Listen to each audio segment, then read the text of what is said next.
Bismillahirrahmanirrahim. Assalamualaikum warahmatullahi wabarakatuh. Innal hamdalillah nahmaduhu wa nasta'inuhu wa nastaghfiruhu wa nastahdih wa na'udzu billahi min shururi anfusina wa min sayyiati a'malina.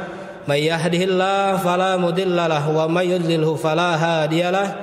Asyhadu an la ilaha illallah wahdahu la syarika lah wa ashhadu anna sayyidana wa nabiyyana Muhammadan abduhu wa rasuluhu alladzi la nabiyya ba'dah.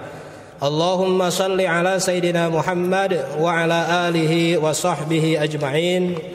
Qala Allah ta'ala fil Qur'anil Karim wa huwa asdaqul qailin.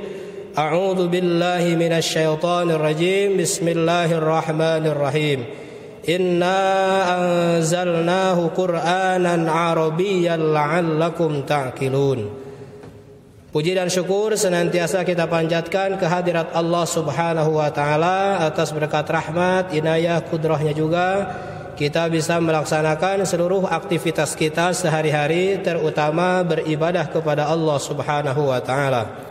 Shalawat serta salam senantiasa tercurah terlimpah kepada Nabi kita Nabi Muhammad sallallahu alaihi wasallam, kepada keluarganya, kepada sahabatnya, dan kepada kita selaku umatnya yang senantiasa berpegang teguh kepada ajarannya. Amin ya Allah ya Rabbal Alamin. Para guru saya, para dosen yang saya banggakan dan saya hormati, para adik-adik, para mahasiswa yang dirahmati Allah Subhanahu wa taala. Alhamdulillah setelah sholat duhur ini kita bisa melaksanakan sholat duhur di Masjid Al-Iqomah UIN Sunan Gunung Jati Bandung. Seperti biasa diadakan kultum kuliah 7 menit. Bapak-bapak yang dirahmati Allah Subhanahu wa taala, ada salah satu ahli ulumul Quran mendefinisikan Al-Quran. Banyak ya yang mendefinisikan Al-Quran, dan ada yang mendefinisikan Al-Quran adalah kalamullah al-munazzalu ala nabiyhi Muhammad sallallahu alaihi wasallam al-mu'jizu bilafdihi al-muta'abbadu bitilawatihi, dan seterusnya. Yang perlu digarisbawahi di sini ada kalimat al-mu'jizu bilafdihi. Al-Quran itu merupakan mukjizat, salah satu dilihat dari segi lafadznya. Jadi lafadz Al-Quran akan menjadi kerasa mukjizatnya memang kalau diteliti oleh ahli bahasa. Oleh karena itu ada salah satu orientalis ya yang berusaha untuk mencari kesalahan Al-Quran melalui lafadznya. Salah satunya dalam surah Al-Ankabut ayat 41. A'udzu billahi minasyaitonir rajim. Bismillahirrahmanirrahim. Masalul ladzina ittakhadhu min dunillahi awliya'a kamasalil ankabuti ittakhadat baitan. Wa inna awhanal buyuti la buyutul ankabut. La baitul ankabut. Laukanu ya'lamun. Perlu digarisbawahi dalam kalimat atau dalam ayat ini, kalimat yang diserang itu adalah kalimat ittakhadat. Memang secara gramatikal bahasa Arab, jadi ankabut itu adalah kosakata yang mudzakkar.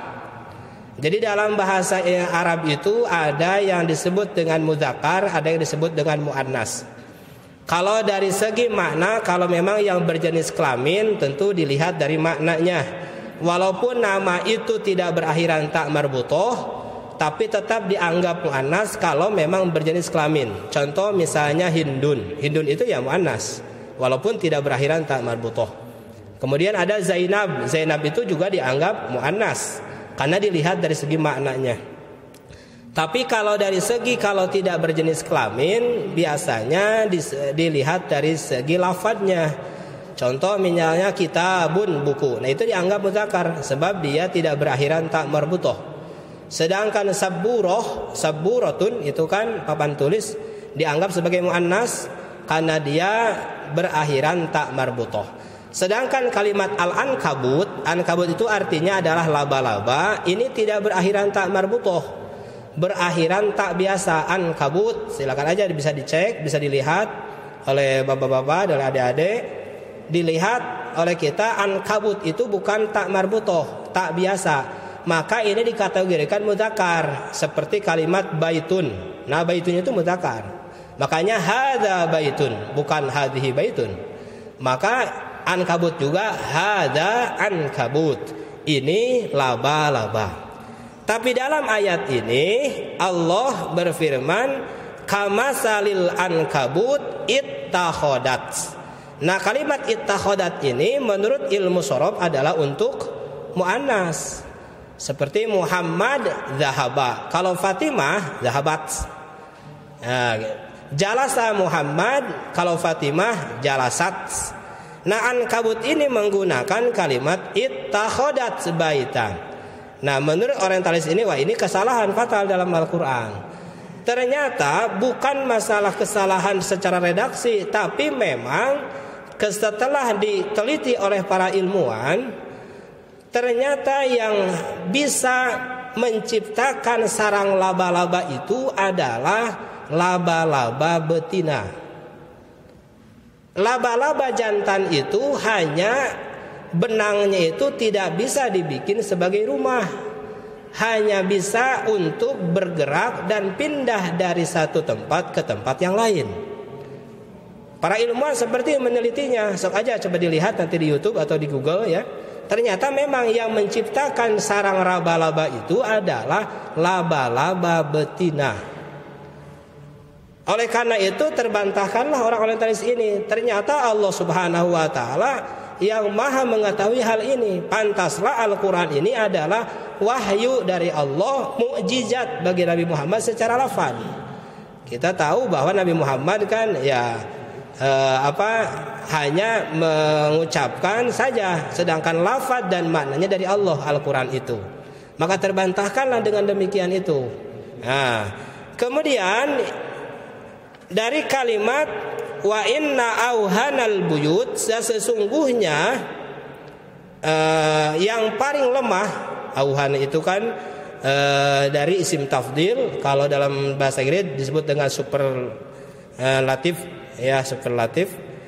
Nah, maka auhanal buyut, sesungguhnya paling lemahnya rumah adalah rumahnya ankabut, rumahnya laba-laba.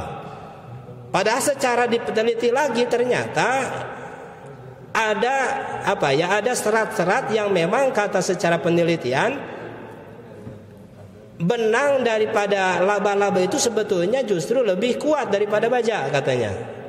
Tapi kenapa Allah Subhanahu wa taala menggambarkan orang yang berlindung kepada selain Allah seperti orang yang sedang membuat sarang laba-laba, dan sarang laba-laba ini adalah merupakan sarang yang sangat lemah.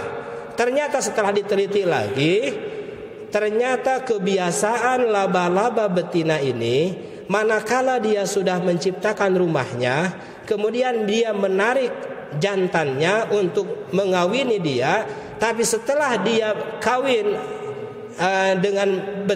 dengan jantannya tersebut, jantannya itu langsung dibunuh oleh laba-laba betina. Kemudian laba-laba betina ini dia hamil, melahirkan. Setelah melahirkan nanti anak-anaknya inilah yang membunuh ibunya itu, laba-laba yang betina itu yang sudah melahirkan. Oh, ternyata di sini kalimat auhan di sini adalah lemah di sini bukan karena fisik sebetulnya, tapi bagaimana moral yang ada di dalam rumah ankabut tersebut. Mungkin kalau dianalogikan oleh kita, kalau rumah kita memang di sana tidak ada saling menghormati, tidak saling menyayangi antara anggota keluarga atau sekelompok saja. Misalnya kita banyak di sana, kita banyak WA group gitu kan sekarang itu kan, itu bisa jadi sarang laba-laba juga. Kalau memang di WA group itu banyak di sana fitnah, banyak di sana caci maki, banyak di sana saling dengki, maka WA grup itulah menjadi sarang laba-laba juga.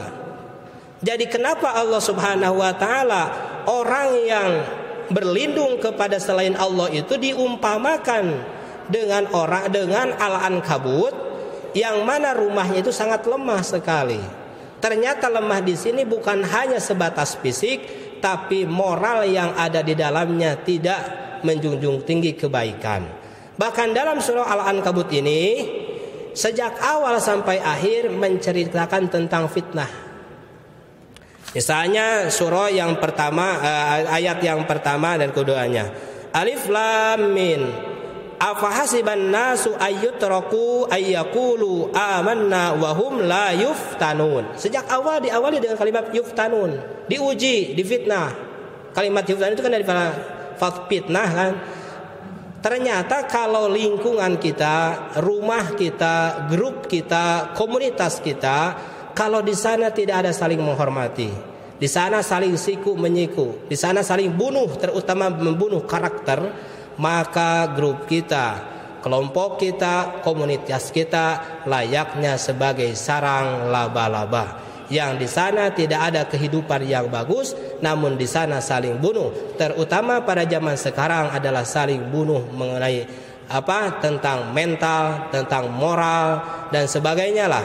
Memang secara fisik tidak dibunuh, tapi moral orang dibunuh, kehormatan orang dibunuh. Oleh karena itu, karena Allah Subhanahu wa taala memperumpamakan dengan sarang laba-laba, ternyata sarang laba-laba mudah sekali digoyahkan, mudah sekali dirusaknya. Oleh karena itu, bagaimana cara merusaknya kita? Zaman yang begitu tidak baik seperti ini, fitnah di mana-mana, merusaknya dengan cara kita berlindung kepada Allah Subhanahu wa taala. Maka kalimat terakhirnya laukanu ya'lamun, seandainya mereka tahu. Di sini mengandung bahwa kalau kita tahu caranya untuk berlindung kepada Allah, maka kita jangan terlalu berharap kepada selain Allah. Karena orang yang berharap kepada selain Allah terus berharap banget, seperti seolah-olah dia sedang seperti seolah-olah laba-laba yang sedang membuat sarang yang di dalamnya tidak ada saling menghormati, tapi saling bunuh-membunuh, dan di sanalah rumah yang paling lemah. Mungkin itu saja yang bisa disampaikan pada kesempatan ini. Mudah-mudahan bermanfaat. Hadanallahu wa iyyakum ajmain. Wassalamualaikum warahmatullahi wabarakatuh.